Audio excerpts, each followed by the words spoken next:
welcome back to season 5 of Life Curious Women. This week we have an interview episode, our first interview episode of the season, and I'm very, very excited. Last week we kicked off season 5, and I told you this is going to be the boldest season we've had yet. I think the most honest, the most vulnerable. I really just want to go in deep, and I want it to be all about coming home to ourselves and really connecting to our purpose and how do we do that and how we dig deep and all the things. So I'm really excited for this season. And if you didn't listen to our episode last week, go back and listen. We do a deep dive of my updates, the updates around Life Curious Women, what I was up to during our break.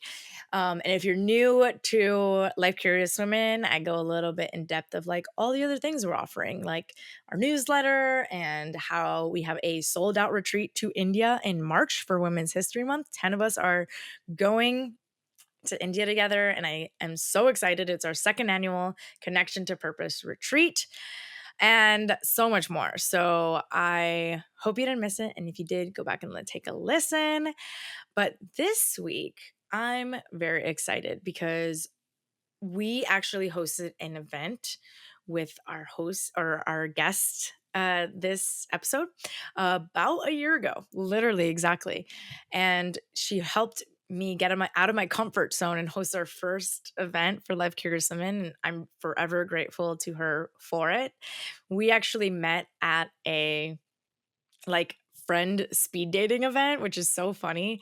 But we actually followed through with each other and stayed in touch and actually collaborated. So I'm excited for you to hear from her this week. Her name is Sam Bale. So she is the founder of Third Place Bar, which is an alcohol-free pop-up bar redefining what sober social life can look like in New York City. Since 2022, she's been building spaces for people to connect, really connect, without needing a drink in their hand. She's originally from Germany, and Sam also is a speaker. She's an educator, and she works as a consultant within the non-alcoholic space as well. Her work has been featured in places like the New York Times, CBS News, Time Out New York. And in this conversation, Sam opens up about what it actually means to redefine fun, to challenge the stories that we tell ourselves about connection, and how choosing not to drink helped her see herself and others more clearly. It's a really I'm so excited for you guys to listen to. But we talk all about inclusivity, people pleasing, and just how alcohol has quietly shaped the way that we socialize, even when we don't realize it. So it's just one of those episodes that will make you pause and just think about the habits that we feel are normal, maybe aren't so normal, and what things we might consider changing if we want to give ourselves permission to do life a little bit differently. So grab your favorite mocktail or coffee or whatever you're drinking and let's get into it. Welcome, Sam, to Life Curious Women. This is extremely long overdue because we It's been met like a year. over a year ago. We met, and then we had our event a year ago.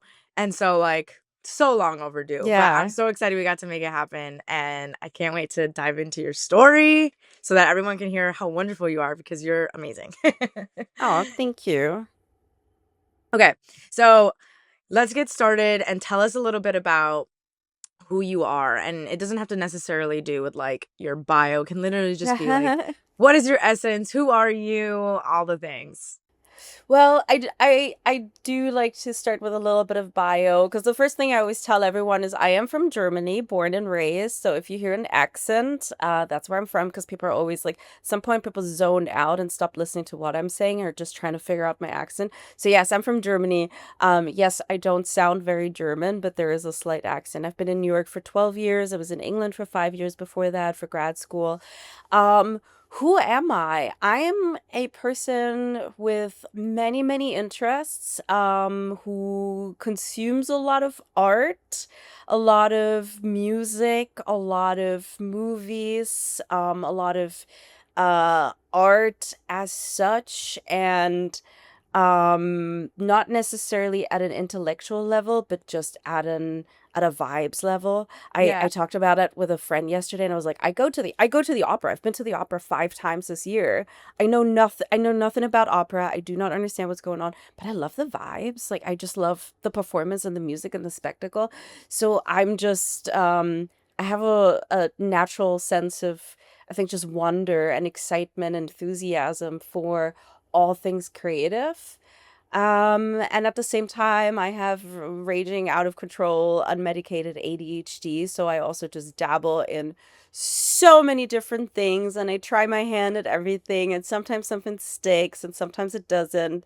Funny enough, my day job is, I work as a data engineer, as a That's so freelance data funny. engineer. So the It's like, no, complete yeah. opposite. I think that's maybe good. It's like something like grounding. And I also just love flexing that muscle and like being like very, just working on hard problems to solve by myself staring at my computer.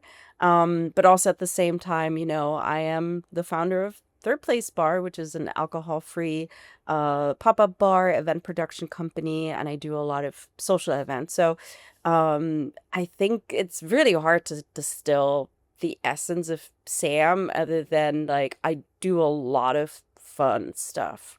You do. You do a lot of fun stuff. I actually did not know that your day job was in data. Like, that's Yeah, crazy. Like, yeah. wow, that is so funny because I feel like that's like the last thing I would think that you would be doing. But then, like, it also kind of makes sense. Like, it's like Sure. that Mm, balance of like, okay, like let me like, do this hard, like these like focused things during my days, but then and let me explore all the other mm-hmm. things that I'm interested in afterwards. Yeah. Also part of the ADHD club, so I get you. um and funny enough, I actually just went to the opera for the first time a week ago. I saw Yes, your I've never post and been. your video and like your Yes. makeup and everything, your outfit. You look Yes. beautiful. I saw it. Thank you. How was it? What did you see? We went to see Don Giovanni and it was so much fun and I loved it and I'm like, I can't wait to go back. It was like totally what you're saying though. Like it was like just the overall experience Yeah. is really like 100%. awesome. Like just such an interesting space to be in and like the people and like it's just cool. It was like a really Yeah. awesome thing to Yeah. do. So I am a big fan. So I might be joining you Amazing. on the like, let's keep going Yeah. with it. Oh, yeah, absolutely. No, opera is great. And once you kind of accept that you don't quite understand what's going on, even if you're reading the subtitles, Yeah. it like as long as you just enjoy the music, you enjoy the set, you enjoy the Yes. costumes, it's like this is great. This feels Yeah. nourishing. Yeah. Yes, totally, totally. Okay, so let's get into hearing a little bit about Third Place Bar. So we have talked about this and all the things, but I want to hear from you. You've been alcohol free for several years now, and you've kind of described it as like a missing puzzle piece in like your life. So I want to hear about that journey for you and then like what shifted for you in your life once you did remove alcohol. And then just like what was really going on when you were like, you know what, I actually don't want to do this anymore. Yeah, it's so funny because most people think that I quit drinking and then I started Third Place Bar kind of because I was bored and wanted to, create alcohol-free spaces, parties, communities. But it was actually the other way around. So I'm from Germany again. Like I started drinking very enthusiastically when I was like 15, 16. Started going to bars, clubs, and everything, just like a mini adult. And I had my share of absolute devastating hangovers literally my entire life, like since I started drinking. That should have been a clue that maybe it's not that great for me, but I kind of just powered through it. And I just always had like fun drinking. Like I always just like really enjoyed it. I was the party girl. I was the person who was like buying shots for people. And at some point I stopped doing shots because it made me black out so hard. Yeah. So I just like stuck with, mixed drinks and beer. But always just enjoyed it. And I was never drinking at home by myself. I tried like during the lockdown. I had a couple of drinks and I was like, this is boring. There's no one to do like weird shit with. Like there's no one to like party with. Like, why am I doing this? So, um, for me, alcohol was never like a crux or an escape or anything. It was just like I love getting fucked up. I love partying. Like it was literally just that. Um, so and then, with like COVID and everything and lockdowns, and then 2021 was sort of the party summer, right? And I had a great time. And that winter, I got into a very challenging relationship with someone who had his own issues with substances, alcohol, and everything. And I was kind of like almost like drinking to keep up, if that makes sense, drinking to not notice his drinking and how much it was a problem. And coming out of that relationship and like a really sort of like intense breakup, I was just constantly out, catching up with friends that I hadn't seen like sometimes since before the lockdown, since before COVID. And then also just to get out of the house and not just sit at home and stare at my walls and like be alone with my thoughts. And at some point I realized like I was just constantly drinking just to be out and be in social spaces. And I could just tell that was not helping with my mental state at that moment. And I was like, wait, but I want to be out. I want to have the community. I want to be able to, go somewhere and like maybe chat with a bartender. I was also taking improv classes at the time. And I'm sure you've done that. Like you do 3 hours of improv classes and like emotions turn up to 11, like you're fried. And I didn't just want to like go home and like shut down completely. Totally. I was like, I need to cool down. I need to like go somewhere to take the edge off because I'm so wired. So I'd always just go to bars afterwards and everything. And I was like, I need somewhere that's not like doesn't make me feel like I should be drinking, but where I can have that kind of connection, a very like loose, social connection environment that where I can just like hang out and be amongst people without necessarily feeling like, oh yeah, I need to like be drinking here. And that was the idea for me to start Third Place Bar as an actual alcohol free bar, because I was like, this is New York City. There everything should exist, including a non-alcoholic bar. And as part of kind of planning and looking into the whole NA bar thing, I also started looking into non-alcoholic beverages. I started looking into sobriety for the first time in my life. Like, it never occurred to me that I should stop drinking. I was like, oh, maybe like, don't do the shots, or maybe not have like 8 tequila sodas in a night. But it was like, why would I quit? It's not a problem for me. And at some point I just came across a podcast where actually one of the hosts was describing her own experience quitting like drinking and then quitting drinking. And I was like, wait, like that sounds exactly like my experience, where you can take it or leave it. I could go like weeks without drinking, but when you do drink, like usually it's like you go pretty hard and you fall in the street, you lose your keys, you smash your phone, whatever it is, right? It was never that dramatic for me, but it definitely has happened. You get into fights with people, drunk arguments, man, I hate it. Like, drunk arguments. Yeah. I Yeah. spent 15 years of my life just like drunk arguments with my boyfriends, like, um, and I realized I was like, wait, hang on, like, wait a second, like, all these bad things happened in my life because I was drinking, and it would have probably not happened otherwise. So, like, wait, am I self-sabotaging myself? Why am I doing this to myself? And I was on this bus ride in Tuscany, which is like so insane. It's like very eat, pray, love. And I wrote down a list of memories, every single thing that I could remember that happened in my life that happened because of alcohol, either because I was drinking or because other people were drinking. And I have like 40, 50, 60 like memories. I was like, what am I what? Like, what am I doing? This is crazy. Like, if someone told me, hey, you can have like drinks and then all these things are gonna happen that are kind of like, that kind of suck and are not great for you, like, do you want this? I would probably be like, actually, no, this is not great. So I honestly, I was like, this does not make sense for me to continue. It was a very emotional moment, but also a very rational decision where you just look at it. Someone serves you like a list of everything you've ever done wrong because of drinking. You're like, no, this is stupid. Why am I doing this? Like, there was no other way for me to move forward than to not drink anymore. It would have made no sense whatsoever for me to continue. I didn't necessarily plan to just quit completely, but I was like, okay, I'm gonna like take a break. This seems like the right thing to do. And I didn't set any goals, and I was also not necessarily worried about it. I was just like, I'll just do it.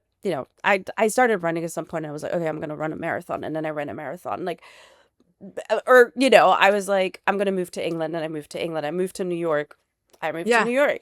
I've done a lot of things in my life that I just did it, and it wasn't like a big deal. So like I stopped drinking, and then after 2 or 3 months, I was like, whoa, okay, now we're talking. Like, now I see all the situations that I would have been in that would have gotten significantly worse if I had been drinking. I could actually handle a lot better. Like, all the conflict, all the stress, all the, whatever life throws at you. I was like, wait, like, I did not snap at that person, or I just walked away from it. I did not send that text message. Like, it helped so much with my impulse control, especially as an ADHD person. I was like, ooh, nice cheat code. And I was like, this this is literally just what my brain needs. It wasn't even necessarily like, again, sort of like almost like a moral decision or anything. It was just like, when you discover you're gluten intolerant, or you can't do dairy. It was literally like that. I was like, oh, my brain does not want alcohol, like, period. And that was it. And then I stopped, and I was 3 years ago, and I'm just like, yeah, no, I'm just not doing this anymore. Wow. Wow. So you're saying that like you first started with the idea of like, I want to create these spaces. And then you Mm-hmm. started to really explore like Yeah. your own relationship. That is so interesting to me. That is so interesting. Cause it's like, I always thought it was maybe the other way around because you're like, okay, I gave up alcohol. Like, let me try to create a space that, is conducive to that. But it's Yeah. so interesting that it was the other way, that like Yeah. that spark created this whole domino effect. Like, Yeah. wow. I just wanted to have alternatives. I was literally just like, well, it's New York City. Everything should exist here. This is stupid. I want to have somewhere to go where I don't drink all the time, but I still want to be able to drink sometimes. I just don't want to drink like, this should just exist. Like, alcohol-free spaces should just exist. This also kind of just goes back, like, I'm naturally like, I have a very strong sense of inclusivity. When I was in grad school, I was running a nonprofit for women in tech. Yeah. And it was really interesting because the first few events that we're hosting were all in the evenings. They were at bars, restaurants, networking events, right? Yeah. And I tried to invite like a lot of other women that I knew who were software engineers working in tech, and they were like, "Oh, sorry, I have kids, or it's like really hard for me to get there and then get back home at night, or I don't drink and I don't want to be a bar for religious reasons." I was in Manchester in England at the time, which has like a very large Muslim community, and I was like, "Wait, so we're doing women in tech events, but we're still not inclusive? Like, hang Mm, on." So I started the afternoon tea parties. So we literally just love had that. Sunday afternoon, 2 o'clock once a month. On Sunday afternoon, we got all the women together. They could bring their kids. I was like, if they're well behaved, you can bring your kids. They could bring your kids. We did show and tell. We did workshops. I taught kids to code. We did mathematical origami. We had tea. People would bring cakes. And like, people started getting very like almost competitive with the cakes and the cookies, and had like science themed like bakes and stuff. It was like a Great British Baking Show kind of situation at some point. It was great. And Wow. that was just like, again, it was just about inclusivity. It wasn't about like, I don't want to go to bars or restaurants. I was perfectly happy doing that. But to me, in order to create inclusive spaces, you have to be like truly inclusive, right? And and just building that community was super important for me, even though I didn't necessarily need it myself, which is super Totally. interesting. And it's the same with like Third Place Bar, right? Like, I would have probably been happy just going to dive bars and drinking non-alcoholic beers at this point. But for me, having this space where we're kind of like level the playing ground and playing field, sorry, and like it's just an alcohol-free space and everyone is alcohol-free, is just that's great. Like, that's awesome, Yeah. and that's really inclusivity, Yeah, and you've really, really done it. Like, so for those who don't know, could you share a little bit more about like these kinds of spaces, the events that you host, and what you've been able to accomplish? Because it really is like so massive. Like every time I see your events, I'm like, oh my God, like there's so many people and they're all different. You host so many events per month and they all have different themes and different things that are you're doing.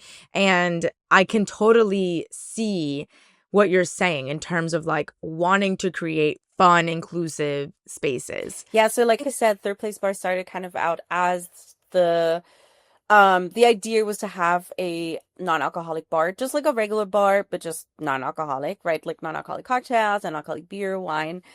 So in order to test out the concept, because obviously I didn't want to just like, open a bar with little hospitality experience. I've bartended, but I've never managed or opened a bar, especially not in New York City with like the commercial rents just being absolutely insane. I started basically taking over coffee shops after hours and turning them into a bar. And I literally just had like a bartender there who was serving non-alcoholic drinks. And it was just an open invite. I had people like RSVP and they would just come and buy drinks and hang out. After like 2, 3 events, I realized that that concept it was fine and people would come, but a lot of people were like, so what are we gonna do here? And I was like, well, you just do what you would usually be doing at a bar. You talk to friends, you go on dates, you play board games, whatever it is. And turns out that didn't quite work. It turns out that alcohol is kind of an activity, or drinking alcohol is kind of an activity. And if you take that away, a lot of people will be like, oh, I don't actually, this is kind of weird. It's like nightlife. It's like 9 o'clock on a Friday night and I'm at a bar, but I'm not drinking. Like, what am I going to do? So I pivoted a little bit into more event and activity based nights. And I've done literally everything from trivia nights. The trivia nights were always wild. I might actually do another one. That was really good. Trivia nights to we did movie nights, mixology classes, friend speed meeting, which is also lovely. That's actually kind of funny enough. That's how we met, like How we met. like friend speed meeting that someone else was hosting. So I did a sober friend speed meeting, which is great because, you meet someone who you have something in common with and you're on the same page. We've done just parties, literally just straight up like a sober St. Patrick's Day party at the sober bar down the street, a sober Cinco de Mayo, which was really cool. And I actually work with two, like one Mexican produced and one Hispanic owned brand, which was awesome. Yeah, for like non-alcoholic drinks. So that was really cool. And yeah, so just everything. And like the idea is really we're kind of doing what we usually would be doing, like friend speed meeting, social mixers. I've done dating events, I've done mixology classes, just without the alcohol, just like having a non-alcoholic Yeah. drink in your hand. And the goal is really to show people that you can just go out, socialize, and have fun while being completely sober. And the idea of Third Place Bar, it's almost a little bit like training wheels because it's so much easier to be completely sober in a space where everyone else is completely sober and you're not the one weird person who asks the bartenders, like, do you have any non-alcoholic things? Or, everyone else is doing shots and you're like, sorry. So, when we're doing shots at my events, it's usually like spicy ginger shots, no alcohol. Yeah. The Fun. Exactly. So the idea is really like I kind of call it like sober social nightlife. The idea is really just to like have do fun stuff, meet people, socialize, and meet people who are on the same page about drinking slash not drinking slash maybe they still drink, but they like the idea of socializing without alcohol. And that's kind of the shared, like the common ground, really. Yeah. And I think that like like in the last several years we've seen such an increase in that in more acceptance around non like you're now it's like you go to restaurants and at least in New York like you're seeing an NA cocktail list almost all the places I go to there's some options and the non-alcoholic beers and it's really cool to see like this like a pretty like drastic shift I would say in the last like couple years, like pretty recently. And it's really fun because I feel like it's becoming like more and more like normalized to just be like, no, I'm gonna have like an Yeah. NA cocktail. And I worked in restaurants for so long, and it's people don't want to miss out from the ritual of having dinner, having a good, well-made Yeah. drink. And the restaurants that I worked at, like, there was thought and effort put into the NA cocktails just as much as there was in the regular cocktails. So I really do see this change, but I think that there is still people that challenge it, and I see you challenge it all of the time on, like, social media. Like, you're always pushing back on people because I feel like people push back being like, "Oh, like, why would you do that?" Or, "Why if you're gonna do this, like, why that?" So, like, there's still that stigma, but I wanna hear from you sort of like, you know, how has it been challenging that stigma and having to push back on these, like, really deeply ingrained beliefs? But also, like, how have you been able to see, like, the deepening of connection through being sober, at your events, and just maybe not even at your events, just overall maybe? Um, like, how do you see connection deepening without alcohol being part of that equation? Yeah, the I'll answer that part of the question first. Yeah. That's been super, super interesting for me. So it's been like almost exactly 3 years. It's going to be 3 years in November for me that I quit drinking. And for me Woo! personally, Yes. yay. And for me personally, it's actually been super, super interesting because I was a total people pleaser and I just wanted people to Mm, like me. And I never actually almost like thought for myself and ask myself if I like that person and if the way they treat me and the way they interact with me actually makes me feel good. It was just like I was like it's mm. almost like, when you like a job interview and at some Yeah, point when you're once you start being confident in your own skills and your own ability, the way you approach job interviews kind of flips almost from you're trying to like show your best side and make them like you, make them think you're a qualified candidate to wait, I'm actually interviewing you to see if this is a good place to work at and if this is going to right. work for me and if whatever benefits you're providing for me is going to work. Like I have well, at this point, I mean, technically, I have almost 30 years of experience doing software engineering or coding. I have Right. a PhD in computer science. I have 12 plus years of actual practical experience as a software and data engineer. I'm at a place where I'm like, um, it, I will interview you. I will interview that company to see if if this is a good fit for me. And I feel like since I quit drinking, I also made that switch in my personal life where I don't, and obviously I'm not like a hardliner. I'm not like interviewing friends, but like Yeah. where I'm actually really listening to myself to see like how does it make me feel to be around that person? Do I actually like the way they talk to me? Do I like the way they treat me? Do I like the way they listen to me or not listen to me, whatever it is, right? Does this make me feel good? Because I am absolutely completely stone cold sober Right. and I don't have this like, oh, we're just drunk together and everything is fun, or like I'm kind of just forgetting like the thing that you said that was like a slight or a little jab. Like I'm just gonna like gloss over that, but like I notice every single thing and I've gotten better at reading people. I've gotten better at reading myself and reading my own reactions to people and to how Mm, people treat me. And I have there's been a lot of, I wouldn't even say friendships, but a lot of people that I don't interact with that much anymore. And at the same time, those people that I do like, while I'm completely stone cold sober, I'm like, those are the right people. Like those are really the people that understand me, that understand, again, the out of control ADHD that just leads to me waffling and going on tangents and whatever. And I've had people in my life who would comment on that and be like, "Oh, well, that was a long answer." And I'm like, "You know what? This is not making me feel good. I'm not going to try and change I try and adapt, obviously. of Like course, of course. deal with the neurotypicals, in a way that Sure. makes them feel okay. But I'm like, if you're trying to be my friend, this is just That's not part of me. that's like not working. Yeah, you can't Yeah. criticize like the way I talk or whatever. Like I have people being like, "Oh, can you talk without your hands? Like you use your hands so much when you talk." I'm like, So Are you kidding no, me? we're not. We're That not. is We're not crazy. doing that. Like we're not literally not doing that. So I've walked away from so many like potential friendships and so many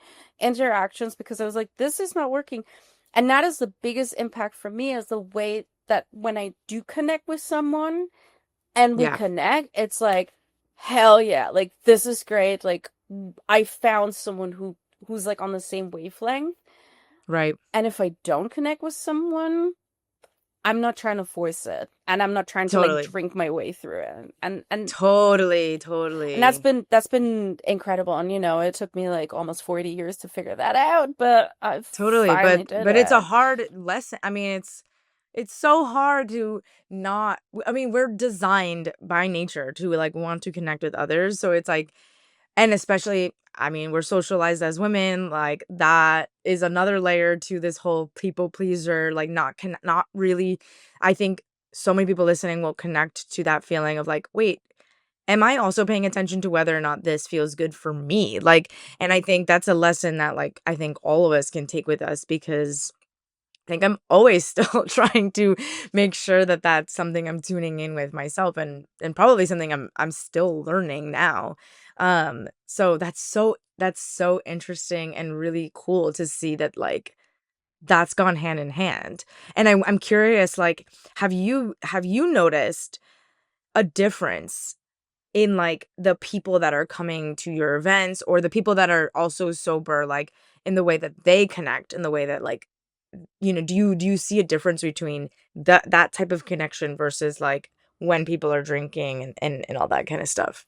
Yeah, it's a little hard for me to come because obviously like I can't read people's minds, right? Sure, Um sure, sure. the thing that I always observe at my events, which I absolutely love, is like everyone who arrives is like, people are usually like a lot of people come by themselves because they're like the Cool. one person, their group of friends who doesn't Yeah. drink and is like, whoa, there's a sober event. Let's try and find other people who don't drink. Mhm. And people kind of come in and they look around and are a little bit awkward, and I always make an effort to be kind of like the hostess with a mostess and, introduce people, make them feel welcome. I mean, we've done an event together, right? Like we're like working the floor and like introducing people and making sure no one is just like standing by themselves. Um, and, and I think we actually saw that at our event too, right? Like people come in and it's like sort of quiet. And Yeah, then at yeah, yeah. some point, I think people just like warm up, loosen up, even without the Yeah. alcohol, right? It's just like a Totally. natural thing. And at some point, you have the room buzzing and you have people laughing and you have like, you hear like some like loud sounds in the background and like people chatting, and that to me is like the magic, like really magical moment when you realize, okay, like whether you put alcohol out there or you don't put alcohol there, this is just the natural progression of how people connect. Like we come into a room, we feel awkward, we feel self-conscious, and then you start connecting, and then you just like you warm up, right? And then after 30 minutes, once the atmosphere is there and like the music and maybe you have a drink in your hand that's not a real drink, but it doesn't matter. um Yeah. like people connect and they seem so happy, and it makes me so happy to know that if someone's in a conversation and smiling and laughing, that's authentic. Like that's not just, they're not just having a good time because they're drunk, because and they're not just like, oh my god, we're best friends forever and like bonding because they're drunk. And that to me feels like such an accomplishment. Like no shade to anyone who hosts events with like open bars and stuff, but like, you know anyone can host an event with an open bar and like have decent music and have people drink for an hour and then have the room buzzing. And I'm just where where's the effort, where's like the attempt to get people to actually connect, and again, like understand whether they actually connect with that person. If you're having a really dry conversation with someone and like you're already like maybe flexing your muscles and trying to get a conversation going and you're just not connecting with that person, that's okay, that's totally normal. And then you Right. move on and you talk to someone Yeah. else and you find Totally. your people. And to me, that's kind of what I observe at my events, is like people find their people and have a good time. And it makes me so proud to know that I didn't just like, I didn't like drug them all because that's kind of what you're doing. I didn't have to like drug them to get them to connect, but like they're all completely sober, and I think that's the biggest difference for me that I'm seeing, which is interesting, which is like there's actually no difference because it's always like people are awkward and warming up, and then at some point like they're connecting. But at the same time, the biggest difference is just knowing that if they're having a good time, they're actually having a good time. And it's real. Yeah, yeah, totally, totally.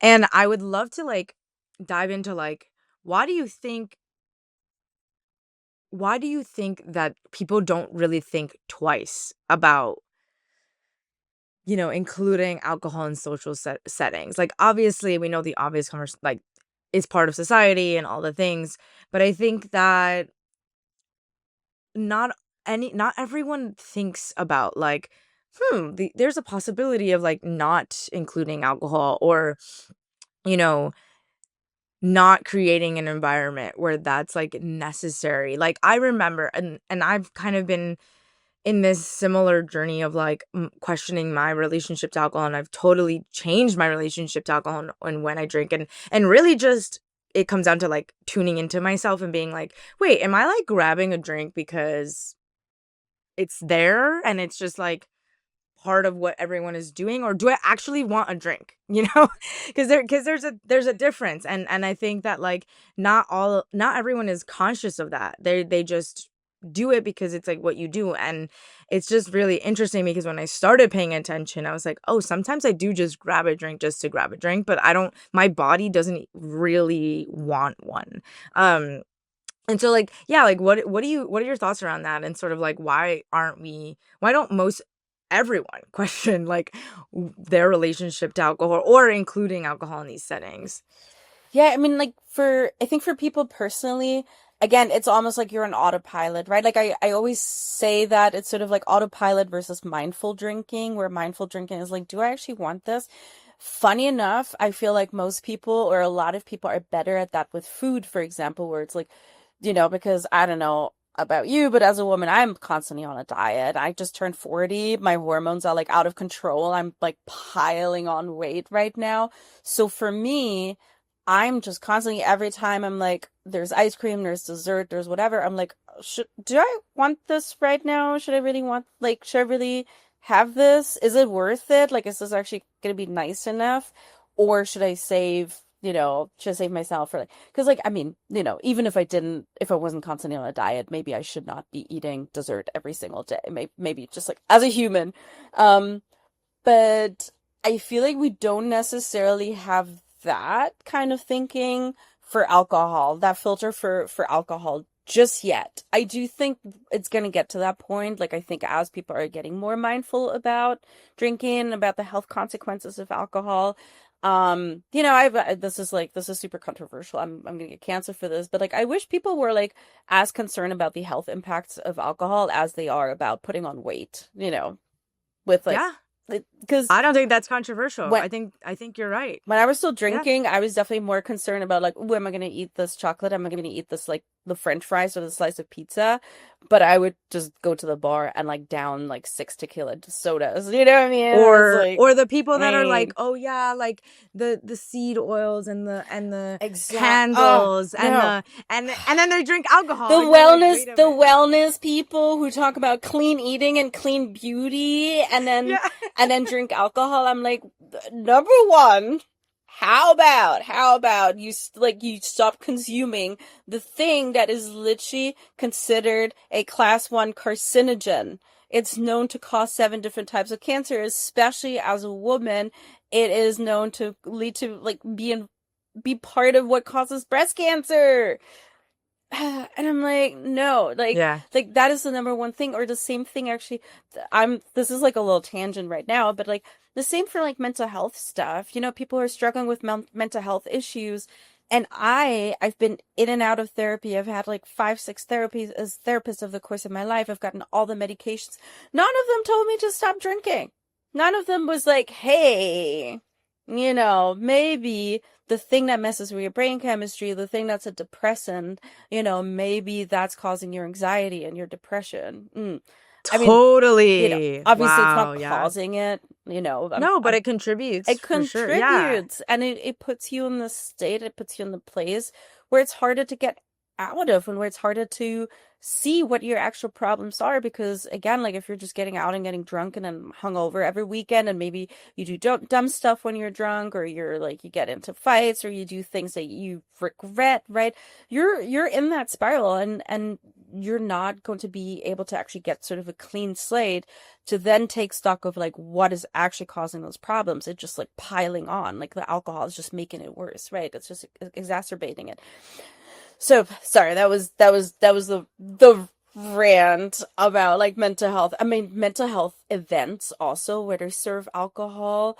There's there's a nonprofit in New York that is literally in the recovery space, and their parties have open bars. Like their benefit parties have open bars, and they're literally in the recovery space. And I'm like, again, I'm gonna get canceled for that if anyone listens to it. But I'm like, what? Like, and here's the thing, just to answer your question. So I think again, for people personally, the reason why it's just you're an autopilot, right? And I don't think we have that like connection yet of like alcohol bad. We have like a connection, I think, at this point where it's like sugar bad or desserts bad or fried food and getting fat bad.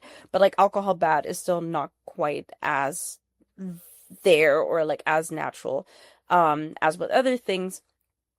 I think for events, I think for people who are hosting events, there is probably a fear that A, people won't have a good time if there's no alcohol, and B, that people might be complaining that there's no alcohol. I mean, there's all these conversations about like, oh my God, just look up like all the discussions about sober weddings. People are I mean, Oh. people are already losing their mind if there's like no open bar at a wedding, where I'm like, you're here to celebrate two people, like, getting married, not to black the hell out. But there's also, uh, yeah, like the whole, like, oh, and then there's a conversation about like actual sober weddings, and people are like losing their mind. They're like, I'm not going if there's no alcohol. It's like, this is not about you. This is about the people getting married. Like, you can sit your ass down for a few hours and watch these people having a great time. And then you can have a great time too without alcohol. So I think there's just like this huge concern that there's always going to be a few people who are very vocal about the need to have alcohol, and about people who take the alcohol away from them being prohibitionists or killjoys, or taking away their freedom or whatever it is, because there's almost like a sense of, I don't know, I don't want to call it like entitlement, but it's almost like entitlement. It's like I should be able to drink, right? And it's like, I don't know, and to me again, like it's gonna go the same way smoking, where at some point like we're gonna accept that maybe we should not be smoking on planes and in enclosed spaces, because it's not great for anyone involved. And I think it's gonna go the same way, where having alcohol-free spaces, having alcohol-free events is going to be a lot more tolerated, and the people who are annoyed by it, just like smokers, will just be maybe in the minority and will not be as vocal and will not be setting the tone. Um, Having said that, all that being said, um, there is, and you did work in hospitality. If you look at it from a hospitality perspective, from a financial perspective, if you're selling drinks, alcohol is what makes money. Like alcohol has incredible markups, and that's what makes the money. That's why a lot of hospitality business are struggling right now, because people are drinking less alcohol, because people are spending less money on alcohol. That's why a lot of clubs are struggling. That's why, Gen Z killed club culture, because they're not drinking alcohol. They're not buying like $20 drinks anymore, or like bottle service or whatever, because people aren't drinking that much. And that is something I think where hospitality needs to just get creative. And just going back to like the mocktail menu, right? The non-alcoholic drinks, the functional non-alcoholic drinks. Um, all the stuff, the wine alternatives, whereas like I don't want a glass of wine with my dinner, but I would love a nice beverage pairing, and I will be willing to spend money on a nice beverage pairing to go with my, I don't know, steak dinner or something, right? Like, so I think hospitality is gonna catch up there. This was like a massive, like all-encompassing, like rant about the state of alcohol in society, but I think there's so many moving pieces. I do wish, especially for people who host events where it's like it's a networking event or it's like a brunch or whatever, I do wish people were a little bit braver and would say, let's try and do this without alcohol. Yeah. I mean, our event was so successful last Oh, it year, was and I so think good. we had, so many women there.